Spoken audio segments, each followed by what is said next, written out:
Yes, and Oh, it's a that, okay, crowd. got it. Thank you. So Anya is going to share her presentation, and then we will have the opportunity to do some Q&A. So I would ask that you hold questions till the end. You're welcome to put them into the chat at that point or raise your hand. And yeah, it's really my honor to have been introduced to Anya by a friend of Maria Mitchell Association. Her name's Christine Allward.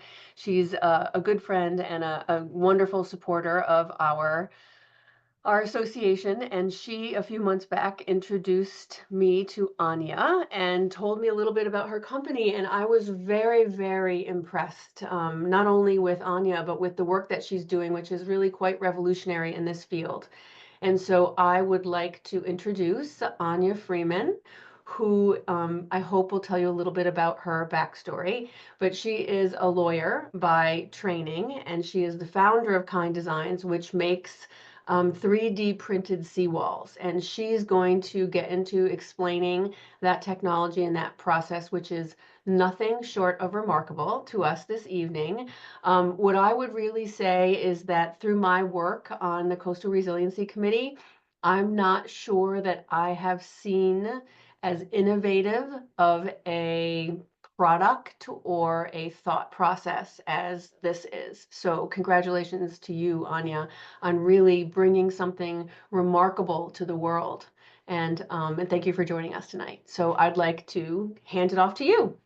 Oh my gosh, thank you. That's such a kind introduction. I really appreciate that an expert like yourself, likes what we're building. It means a lot. So before I share my deck and dive into what we're building at KindDesigns, I just want to give everybody just 2 minutes about myself to give you an idea about how this whole thing came about, because it kind of seems fantastical now looking backwards, because this is not my training, it's not my background. So I'm originally not from Miami. I'm from Ukraine. So I'm half Ukrainian, half Russian. And I moved to Israel when I was 8 with my family. And when I was a teenager, we got the opportunity to come to America. So US was always the goal. We just got here by way of Israel. And we got to come here because my dad got a job with the space program. So he got a special talent visa. And me, my brother, my mom, we all got to come with him. And we moved to a small town in Maine. So I'm also a New England girl. And at the time, none of us spoke any English. None of us knew anything about American culture. In fact, before we moved, my dad was already traveling to US for work. And I asked him to go scout what American children were wearing, like the cool American children were wearing to school. And so he staked out the local middle school parking lot. And he told me that all children in America wear hats with their initials on them. And so literally for the first 2 years of my life in the US, every photo I'm wearing a hat with an A on it, because I thought A was for Anya, but turns out it's the Atlanta Braves. But anyways, I'll keep it in because everyone thought I was like this super fan of baseball. So anyways, we really embraced the American life, really, really wanted to make the most of this opportunity, especially now, like all my friends and family in Israel, in Ukraine, in Russia, like none of them obviously have the opportunity to build something big, impactful. And for me to be in the US, to have this freedom and opportunity, it would be crazy not to do something with that. And so with that mentality, my first step was to go to law school. That was like my parents' American dream, was that my brother was going to be a doctor. I was going to be a lawyer. We have both since been corrupted. He has now a startup too in the AI space. But I did start on the right path by going to law school. And that's how I ended up in Miami, where KindDesigns is based today, because I got a scholarship to study law at UM. And so I graduated. At first, I worked as a prosecutor, and then I opened my own law firm. So that was my first business, was this law firm. And so I had a great career, super fun life, of course, as we all do in Miami, especially in your 20s, you know. But then I started to notice that my hometown, the city I loved, had a huge problem with flooding. And year over year, that has been the flooding. It was much more frequent. The storm surges are much more intense, and there's very obvious rising sea levels happening in the city. And what worried me is that, or annoyed me, I should say, is that there was a lot of attention on this problem, but it was always doom and gloom. It was people selling books about how terrible it is, writing articles, how we're all going to be underwater by 2060. You have to be crazy to invest in real estate in any coastal city. And there was no conversation around solutions. And specifically, there was no conversation around applying technology to find solutions. And so 2 years ago, to my parents' horror, I left behind being a lawyer and decided to start KindDesigns with the idea of number one, finding a solution for my hometown, Miami. Number two, building technology that was extremely scalable, duplicatable, affordable, so we can bring the solution to every coastal city at risk. Because globally, there's 507 cities at risk from rising sea levels and flooding. And number three, we wanted to build something that was awesome for the ocean. And so put together a team and let me show you what we've been up to.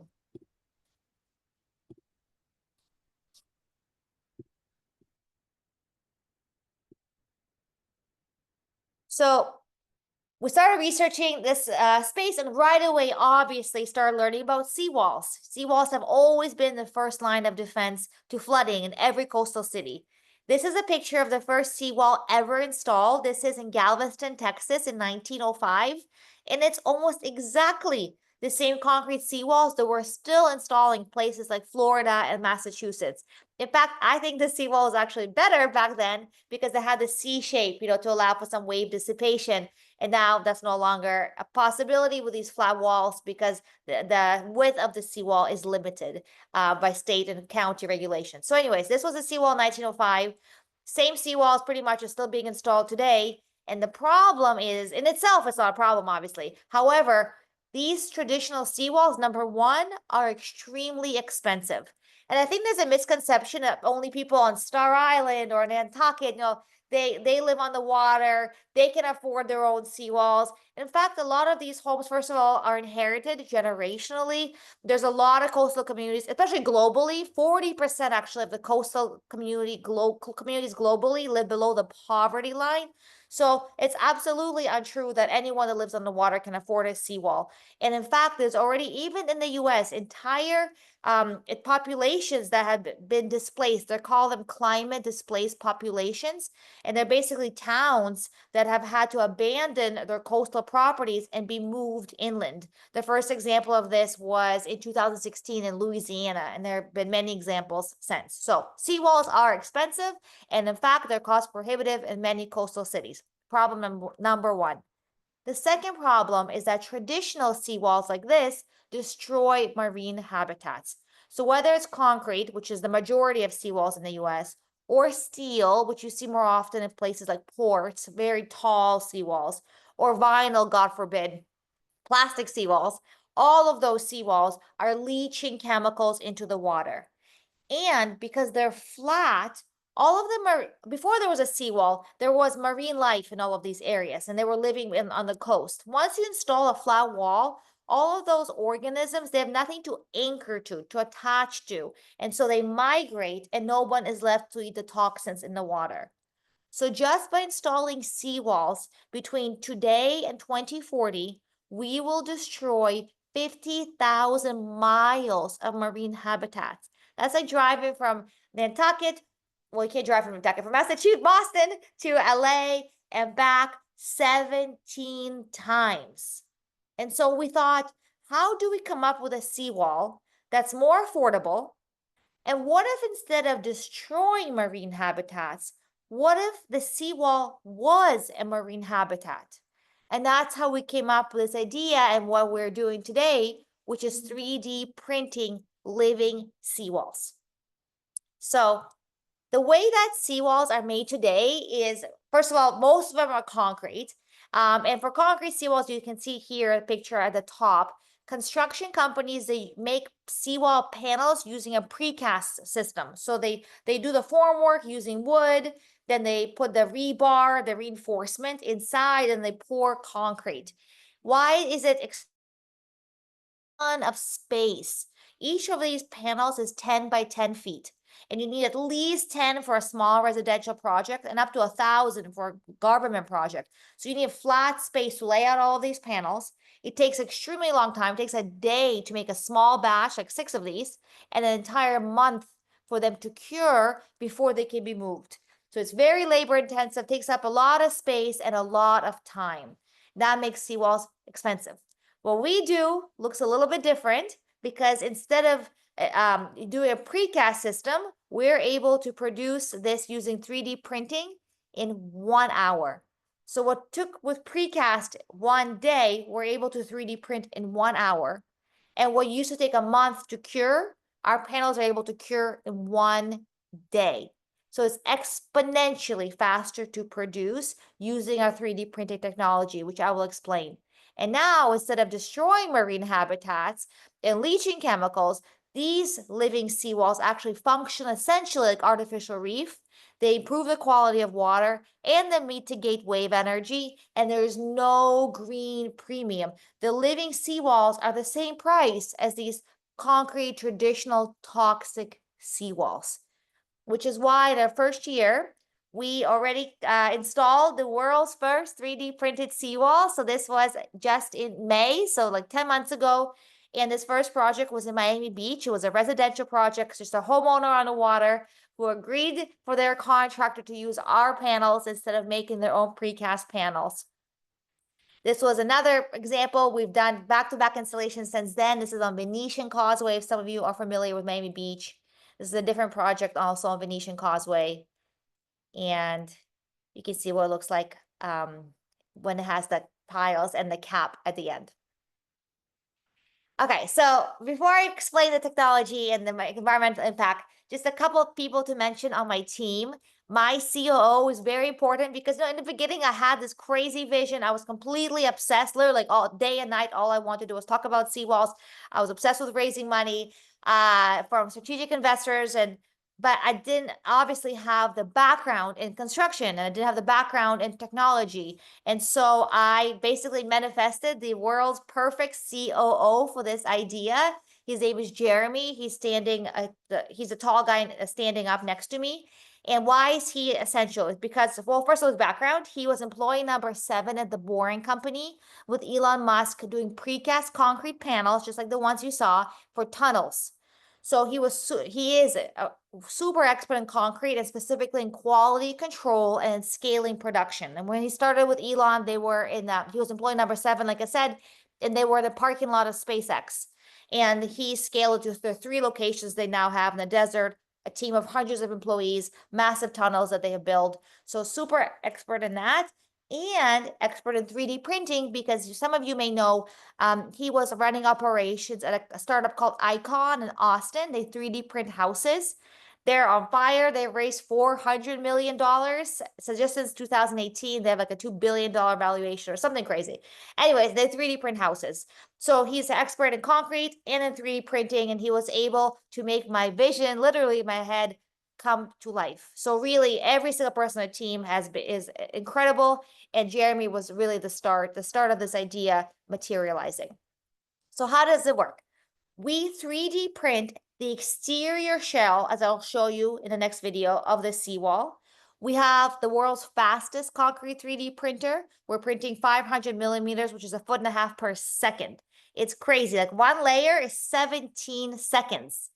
And by the way, that has its own challenge because the concrete has to harden in 17 seconds to support the next layer and the next layer, or else it would just collapse on itself. So that's something that contributes to the fast curing time of a day for the whole panel. So we 3D print the exterior, then we're add rebar to reinforce the seawall as we go. And I'll talk about this later, but we're doing R&D and we're about to release a generation 2 seawall with 0 rebar, which will be amazing, but we're not there yet in the presentation or in life. I'll talk about it in a minute. And then once the panel is complete, then we fill it with a regular wet marine grade concrete mix. And we deliver these by barge. We are on the Miami River. We have 50,000 square feet. And so we're able to deliver these around Miami by barge or by truck. We can truck them all around the US. And as we scale, we'll open more strategic facilities around the coasts. And very important is that any marine contractor can install these using exactly the same method they use to install regular precast concrete panels. So let me show you a video of the printing.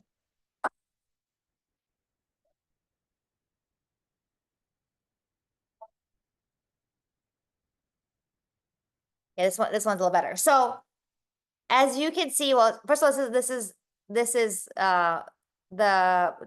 the seawall panel that already has the rebar in it. So the rebar is being added as we're printing by the team. This is the mangrove root design. It has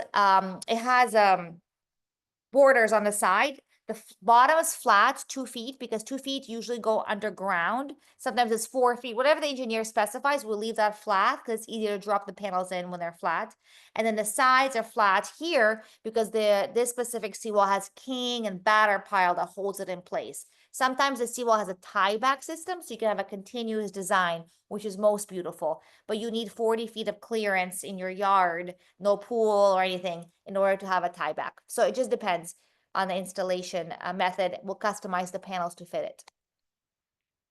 So something very important is that how we were able to get in the water so quick. I mean, it's crazy in construction, which has so many regulatory problems. Obviously, we got in the water within a few months. And the way we did it is that we made our first generation seawall identical structurally to those precast panels that I showed you. So it's still concrete technically. It's 5,000 psi. So that's the strength of concrete that's required for seawalls by the cities. So it's 5,000 psi. It's still concrete. It still has that rebar, exactly the same spacing of the rebar, and the panel is the same dimensions. That means that anyone that already had a seawall in permitting, it takes 2 years to get a permit in Miami, if you can imagine, for a seawall, which is crazy when you're getting flooded, as you often are when you need a seawall, but it takes 2 years to get a seawall. We didn't want to wait. We couldn't wait 2 years to put our first seawall in the water. So we were able to actually get into a project where the homeowner already received a permit for the seawall panel on the left, and we made them the seawall panel on the right. So the only difference, it has the biomimicry design on the wet face. Otherwise, it's identical. And the installation is identical. So we don't do installations. We make seawall panels all day, every day in our warehouse, and then we sell them to seawall installers, basically, who have been installing seawalls forever. They already have the barge, the crane, they team, and they use exactly the same system and the same team and machines to install our seawalls. And we deliver them these racks.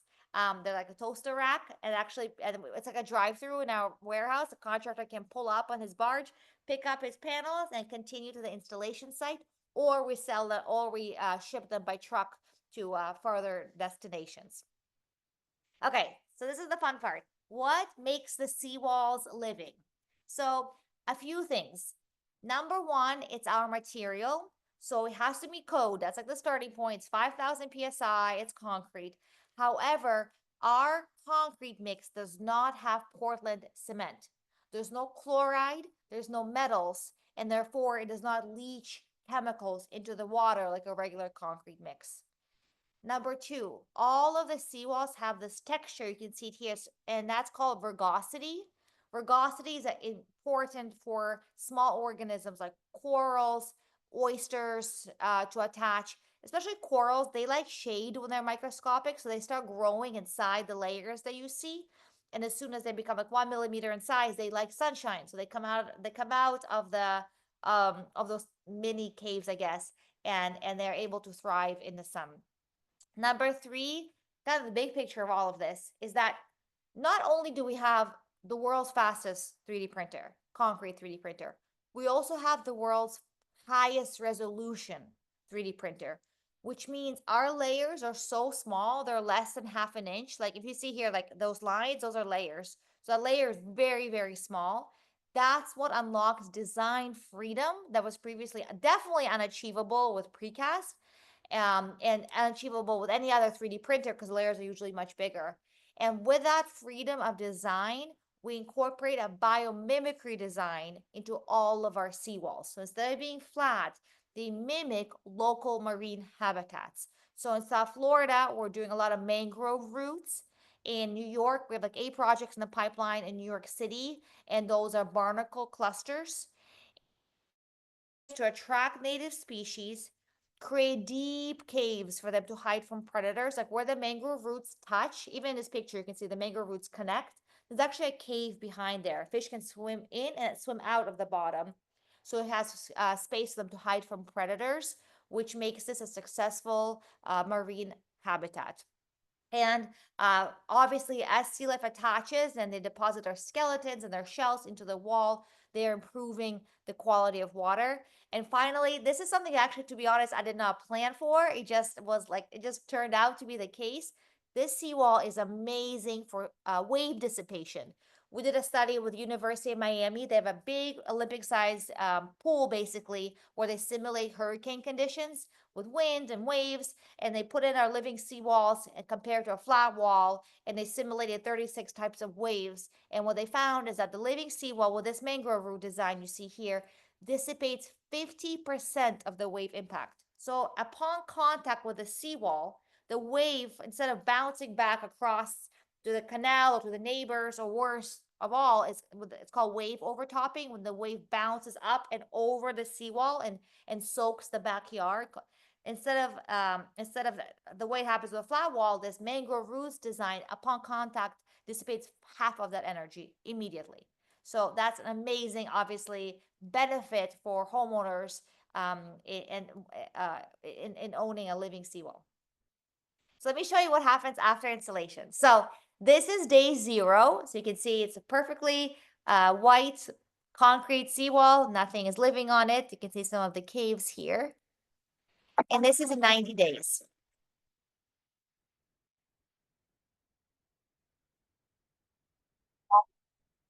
And the reason this is super exciting is because this is called grazing algae.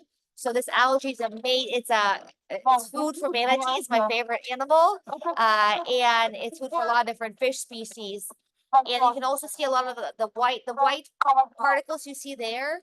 Those are tube worms. So they're actually already at work eating the toxins in the water, like I was describing earlier. So we were ecstatic to see so much growth in 90 days. In fact, this is 90 days. I have another picture that's literally 3 days, and at 3 days you already see, I think they call them colonizing algae. It's just the wall underwater is immediately green, and that's like the foundational algae, and then this grows into this grazing algae that you see here. Okay, and now I show you next is I think 9 months. So this is super exciting. This is our first seawall that you saw in the picture from 10. Now it's been 10 months ago. The video was taken 9 months ago, and we were ecstatic to see so many oysters. The reason it was surprising that it's happened so fast is that this is notoriously a very low an area with very low quality water in the bay. The Pine Tree Drive, if some of you are familiar, 6431 Pine Tree Drive. And there's a seawall next door. The neighbor's seawall was installed in 1990 and has literally zero anything on it. It's just dead. It's just leaching chemicals into the water. And this seawall in 9 months had 2,000 oysters. And it's only 100 linear feet. And of course, you know that one oyster filters 50 gallons of water in a day. So this little seawall is filtering 100,000 gallons of water in a day. It's crazy. We're so excited. Like every 2 weeks, I go by to see what else is growing on there. So as you can see, the growth happens very fast, and also every seawall looks completely different depending on the water quality and the location of the seawall. Okay, so a couple other things. So our bread and butter is seawalls. I'm crazy about seawalls. Some people think seawalls are boring. I don't care because well, first of all, 2 things. One, it's a massive market. Like for example, the US will spend 400 billion on seawalls. By 2040, Florida is going to spend 76 billion on seawalls by 2040, and we're the only player in the game, which is unbelievable. Everyone's busy doing sexier startups, like printing houses. So that really helped me fundraise. I raised my first round last year, and I raised my second round actually last week. I closed another $5 million.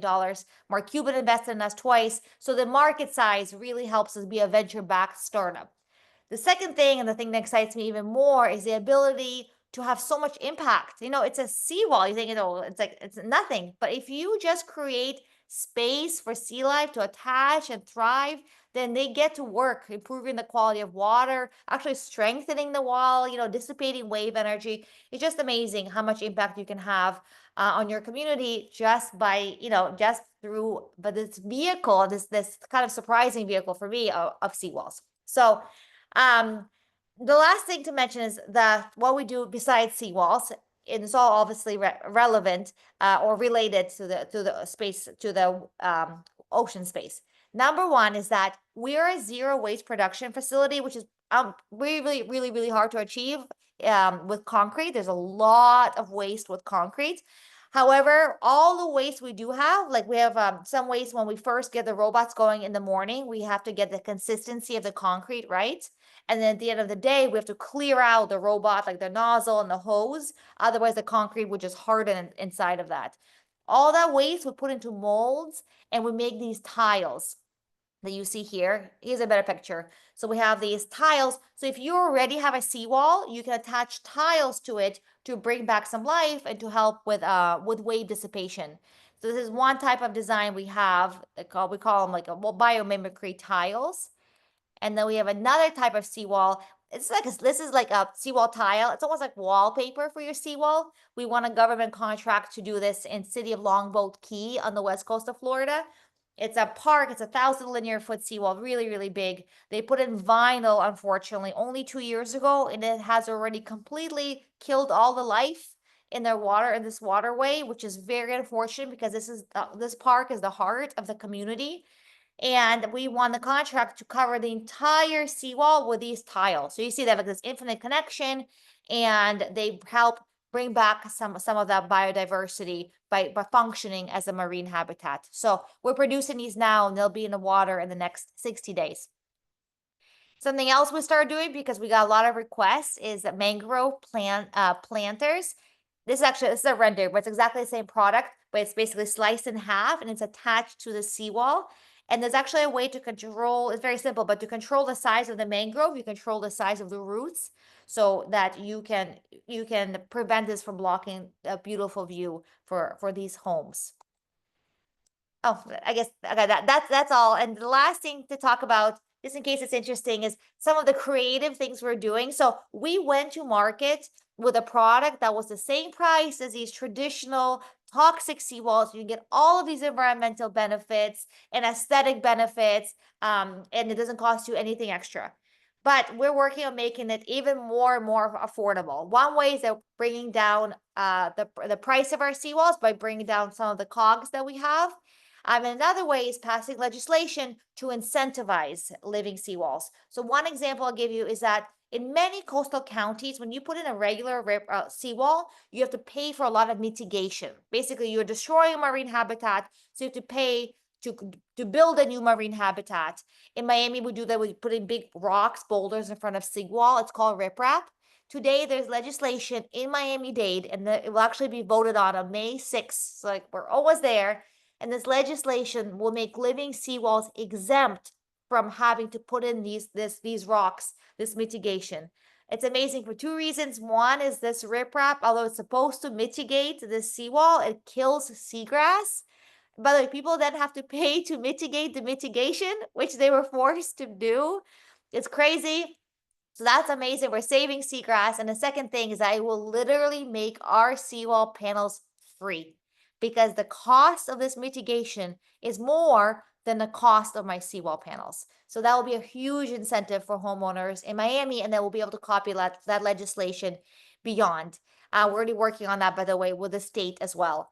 The other thing is our seawalls count for LEED points. As some of you are familiar, when you're building a house over a certain number of square feet, you have to get it certified, a LEED gold certified in Miami, for example, and you get points for certain environmental aspects of your home. Well, your seawalls and your tiles give you those points. And the last one, which I'm proud of because I came up with this idea recently, is that for developers in most major cities like Miami, when you're putting in a big high rise in the community, you have to contribute certain amount towards public art. So in Miami, it's 1.5%.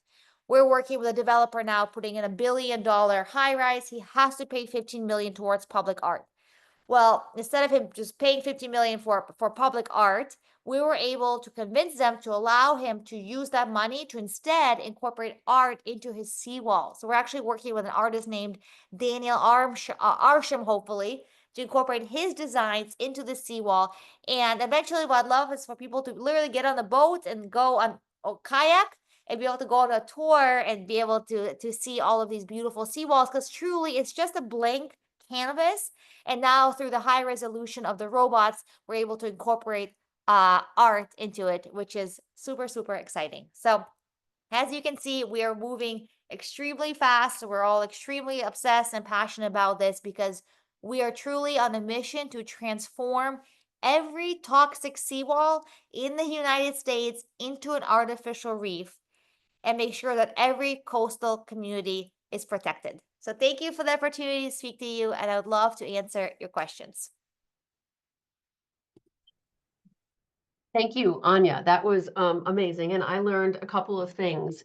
But I'd like to, before we open it up to questions, I would love you to talk a little bit more about the tech and the robotics so that people really understand the breadth and scope of how this is, one, being made and then being deployed. Sure. So the way we're making them, so that we have mobile robotic arms. So we can either deploy the robots to the site, the construction site, if it's a big enough project, and we just need a generator to run it, and we can print the seawalls on site. Or the much more efficient way would be to print them in our warehouse. And that's kind of lesson learned from my COO when he was with Icon. They used to only they have a giant gantry style robot. It's not mobile. It's like a football field size robot, and they have to spend days installing the robot, and then they can print within the parameter.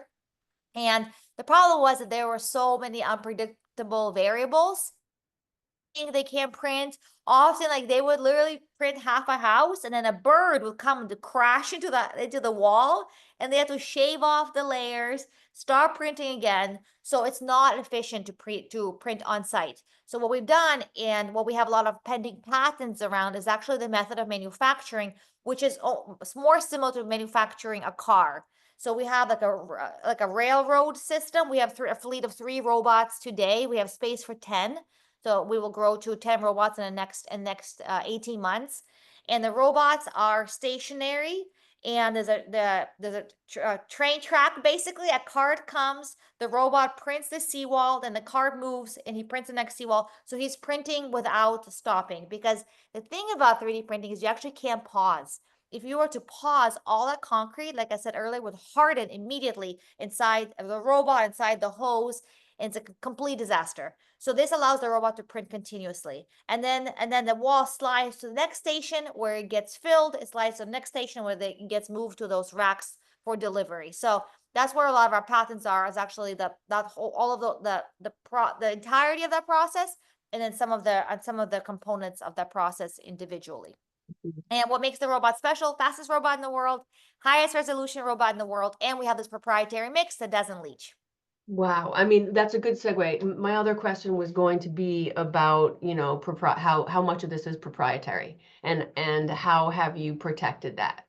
Yeah, a lot. And that's because we're the first in the world to do something, which it definitely has its benefits. We're so lucky because we're really able to establish like our name and to build really important relationships with these contractors, with cities.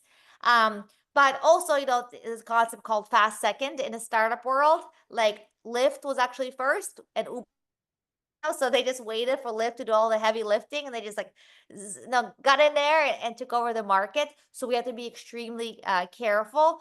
So we have we have our own patents pending. All of those are utility patents around the method of manufacturing. And then on the robot side, my partner manufactures this robot, and he uses it to print houses actually in Europe. We have exclusivity, a global exclusivity, to use this robot for seawall applications. he has a lot of patents on the robot. Like he achieved this amazing speed. So we're able to capitalize on his patents because no one else can use it for seawalls. We buy these robotic arms, we customize these arms, and then we're able, to have our own innovation around the method of manufacturing. But that was really key for me to get in the market as quickly as we have, is to be able to converge our technologies and also converge material science and artificial reef designs to together, we were able to produce these living seawalls. So a couple more questions. One of which is, being that, coastal resiliency, climate change, the whole retreat concept, right? Or adapt retreat. The question I have really is around, can these walls be privately purchased? And is there a way that homeowners can do that to protect their own property? Or are you just in the No, sort of, no, every single picture that you saw, that was a residential project. okay. All of them. We started with residential, it's just much faster to get in the water that way. So every Mm-hmm. single picture you saw, these are homeowners, Oh, beautiful places in Miami, Coral Gables. And now that we have all this conclusive data on the sea life that's attaching, and also on all the structural testing that we've completed with the seawalls, now we're able to go after really big government contracts. But the way we got started, and the division we will always have, of course, is residential, because the majority of seawalls in the US are actually owned by private homeowners who live on the water. No, we all love right. residential, yeah.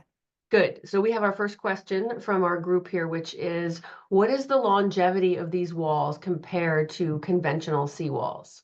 I'm so glad you asked, because I forgot to talk about one thing in my presentation. This is perfect. So today, our seawalls last exactly the same amount as a regular seawall. And that's really dependent on the rebar that is specified in the plans. So homeowner, government, whoever is the ultimate decision maker, they choose the rebar. Most traditional is steel rebar. If you have a seawall with steel, it usually lasts like 20 to 30 years. So our 3D printed seawalls that have steel will also last 20 to 30 years. And that's because steel, or any rebar, it rusts. It's crazy to put steel underwater, actually. Eventually it rusts, and then the it expands and it pops the concrete. The majority of seawalls fail because of the rebar inside.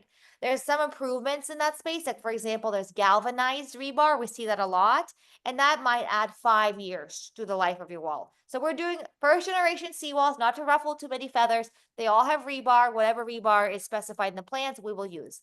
However, I mentioned this in the beginning of my presentation. We have now completed R&D around replacing rebar entirely.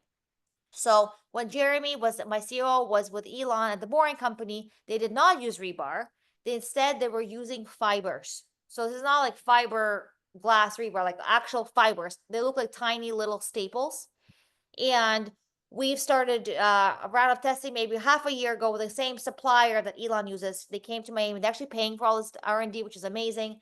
And what we do is we actually dose the concrete inside the panel with these fibers, so they're randomly spread out throughout the panel.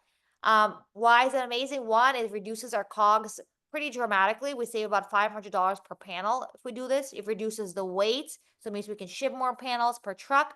But the most exciting thing, and the answer to your question, is that with fibers and without rebar, seawalls will last 1 to 200 years.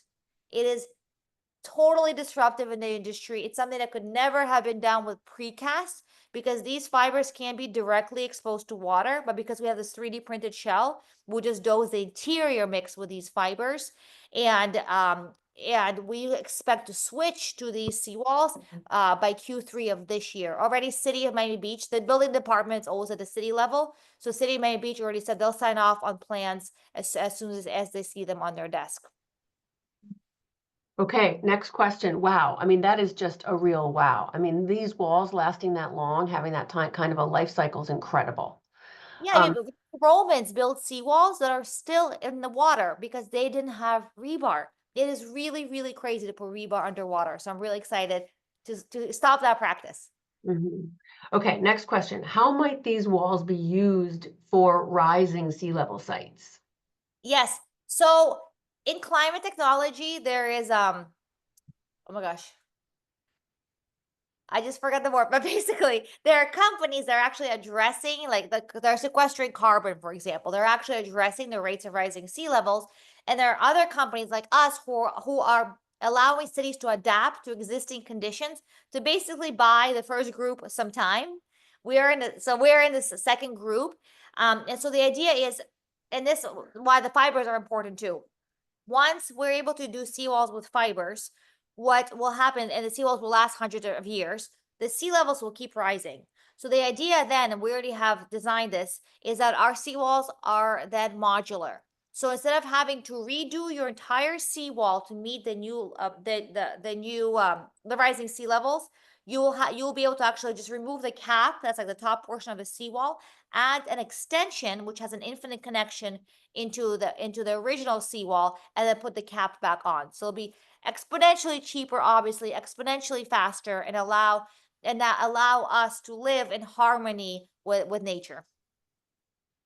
Wow, that's also impressive. So the seawall, so you'll be able to organize these so that they'll expand on their own or have their own expansion capabilities, is what you're Exactly. saying. Yeah. Exactly. Okay. All right. Friends online, are there any other questions? I know that's a lot of information to take in and process. That is, really quite revolutionary. All right. All right. Any other brave folks who would like to ask questions of Anya? I will share that our plan is to hopefully have Anya come visit Nantucket this summer so that we can do another one of these talks in person, and that certainly she can come and talk to our Coastal Resiliency Advisory Committee about this technology, and maybe Nantucket can figure out a way to sort of get in on the ground floor here and plan to use this here. Oh, it looks like we do have another question. Yes. Are there any projects here in the Boston area? Yes, actually, our first one in Massachusetts is in New Bedford, and Makes sense. we're working with a coastal lab at the University of Massachusetts to do all of the monitoring. So they're actually going to be diving every month, seeing what's attaching. We're doing the same thing here with the University of Miami and FIU. So we'll be working with UMass in New Bedford. Okay, So that's in the that's great. pipeline. We're just waiting for a permit. So we're super excited about Massachusetts. I'm just happy to be, I just want to be in New England. I feel that's like my home in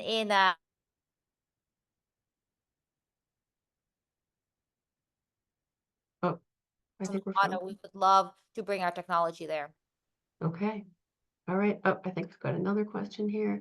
Have you collaborated along with the MMA and also with Woods Hole Oceanographic Institute, or we call them WHOI, as they have many marine scientists dealing with coral reefs? No, not yet. We would love to. We were all of it. We've been talking, like we've been collaborating with Florida based coral reef scientists, but as we expand to New England, it's important to understand obviously it's a very different environment for coral, so it's important for us to collaborate with local universities and organizations. So we'd love, if you guys, anyone knows them there, we'd love to connect.